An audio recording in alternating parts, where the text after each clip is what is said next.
When life gets overwhelming, the garden can start feeling really overwhelming too. 2 years of barely gardening at all left things overgrown, neglected, and struggling in my garden. And for the first time, I felt like I'd become the person with the messy garden in the neighborhood. And when I finally got back out in my garden this spring, I looked out across the property and honestly didn't even know where to begin anymore. It felt like everything was screaming for my attention and there was no way I could get to it all. Instead of the refuge my garden had always been, it was suddenly stressful and intimidating even to look at it.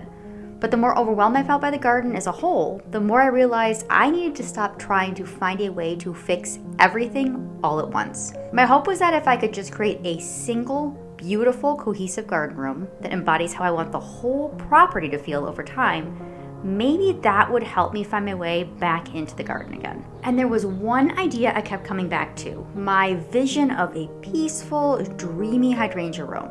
I also chose to start here for practical reasons. I'd actually drawn plans for it years ago and already had some of the bones in place. The hydrangeas had already started getting established, there were companion plants I could move and divide, and it felt like a vision that I thought I could bring to life without spending a fortune. But to find out whether it actually worked, we have to go back to the beginning.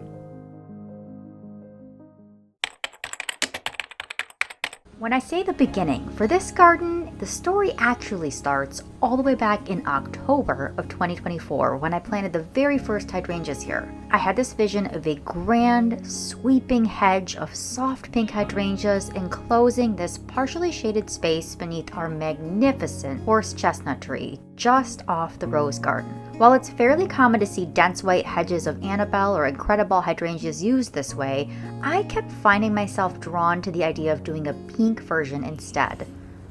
It felt like a softer, dreamier twist on that classic look, bringing the total up to 14, spaced so that as they mature, they'll overlap and create a true wash of soft pink encircling the space.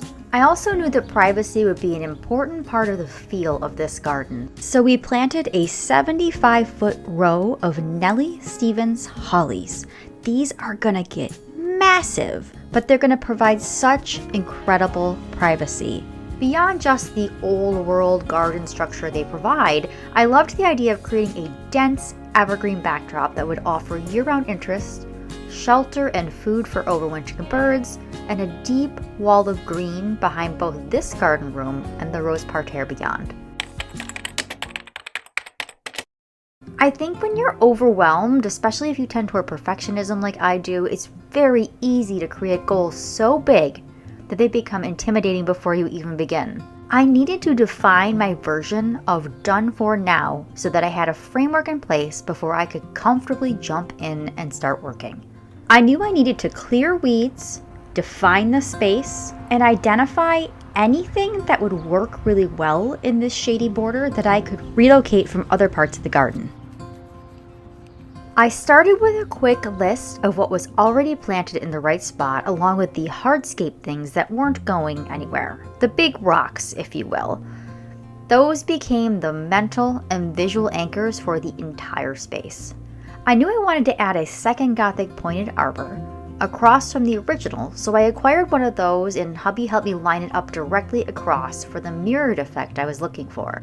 From there, I started looking at plants I was already growing that would work well in this shady border, suited my color palette and overall vision for the garden, and could be lifted and divided to help fill the space out over time. It's a good reminder that sometimes what initially feels like a derailment can sometimes become an opportunity to pause, observe, and slowly reshape a plan into something even better. So I started reassessing the flow that I wanted through the garden, where the entrances were, where the paths were leading, and how I actually wanted the space to feel as you move through it.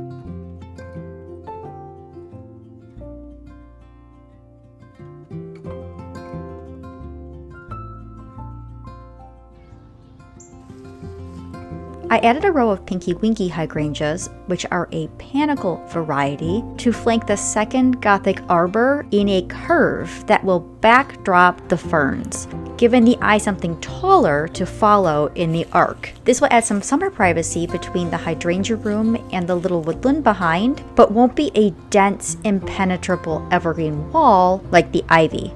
I mean like the holly. And while this area is all part shade, everything that's going in here is going to work just fine in these light conditions.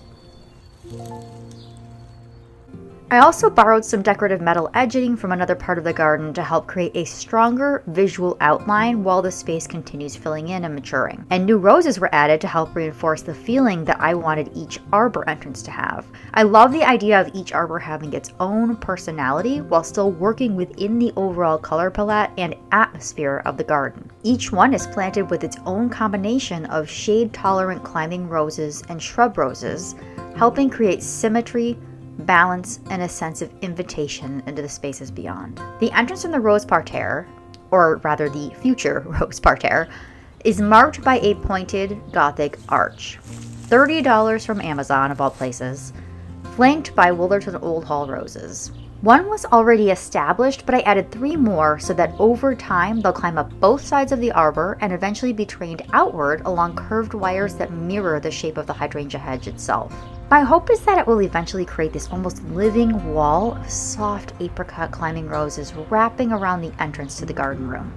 Directly across from that is the second pointed Gothic arbor that we added to mirror the first. At some point in the near future, we'll be adding some sort of visual blind right where I'm pointing that will conceal that whole area to the side of the barn. Sometimes you just need a place to put stuff that doesn't look nice. This one is flanked by creamy white Claire Austin roses that were relocated from the rose parterre where they were getting just a little too much sun and having a hard time. I think they'll ultimately be much happier in this more protected location. I haven't fully decided what will accompany them yet. I'm considering white iceberg roses, or maybe even tall urns overflowing with something like fairy trail bride hydrangeas for a softer cascading effect. I'm also encouraging ivy to climb this arbor, which I think will create a really beautiful old world feeling as everything matures together over time. The main and third entrance into the Hydrangea Room has a slightly different feeling altogether. That arbor is more square in shape and sits closer to the back patio and house, acting as the primary transition point into the garden. On one side is a mature Eden climbing rose that I've trained over both the arbor and the wrought iron fencing. This spring I bought a second Eden rose for the opposite side to begin balancing the space visually, along with another Litchfield Angel shrub rose to pair with the mature plant that I relocated from the rose parterre. Right now, a lot of this still requires imagination, but slowly the framework of the garden room is starting to reveal itself. The entrance to the back garden is there. Okay, through that. So all of this One of the biggest physical changes in the space actually involved removing a massive amount of ferns from the center of the garden. At first it felt incredibly dramatic and honestly a little painful because I love ferns and I spent years encouraging them to naturalize here. But they'd filled in so densely that they were obscuring the actual shape and structure of the garden room itself. The eye had nowhere really to land or to move through the space. So while I left large drifts of ferns that frame the outer edges of the garden, I began clearing the center to create more openness, breathing room, and definition.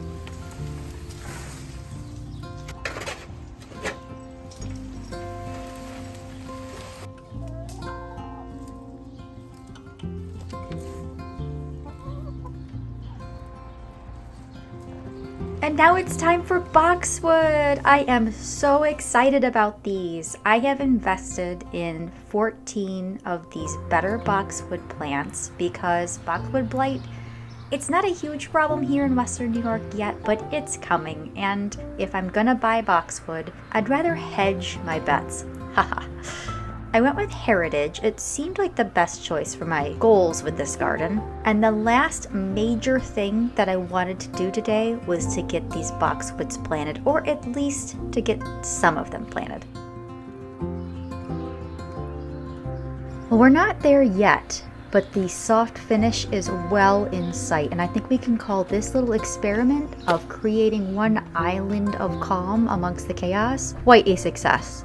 I feel so much better about the potential out here and my ability to sort of get back on top of things without feeling so much stress and intimidation. So if you're feeling overwhelmed by your garden, or ashamed of the way things look, or just unbelievably stressed by something that should be relaxing and enjoyable, you are not alone. Not every garden in the world looks like Pinterest or YouTube, and that's part of the reason I have this channel. It's for you and me, normal people with normal life struggles.